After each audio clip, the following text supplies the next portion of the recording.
AC adapter. Press the power button to turn the machine on, and then tap F1 to enter the BIOS. Once we're in the BIOS, we want to navigate to the configuration menu, down to the power selection and hit enter, and then down to disable built-in battery and press enter. Once you're in the setup confirmation menu, you want yes to be highlighted, and then you're just going to press enter one more time, and that will disable the internal battery. Next, we're going to remove the battery pack. To do this, we just need to move the switch marked with a 1 to the unlock position, then move the switch marked with a 2 to the unlock position, slide the pack out of the bay. Next, we're going to release the keyboard rubbers. To do this, I just want to get underneath it with a non-metallic pry tool, kind of pry the edge up until I can get it the rest of the way with my hands. And then I'm going to do the same thing with the second one.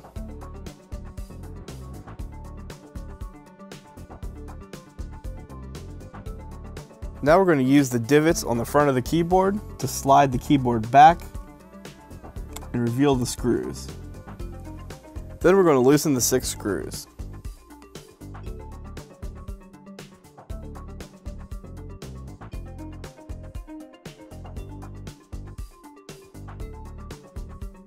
Now that the screws are loose, we're going to lift up the front edge of the keyboard, flip it over onto the palm rest,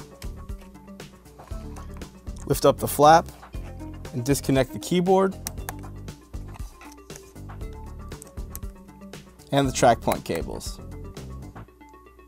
Then we're going to pull the ribbon cables through the flap and remove the keyboard. Now we're going to place the keyboard face down onto the palm rest, open the flap and insert the ribbon cables, then connect the cables.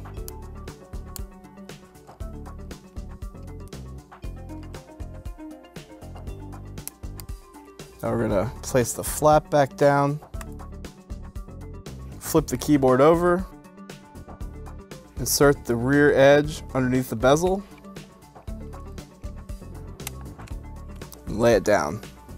Then we're going to tighten the 6 screws.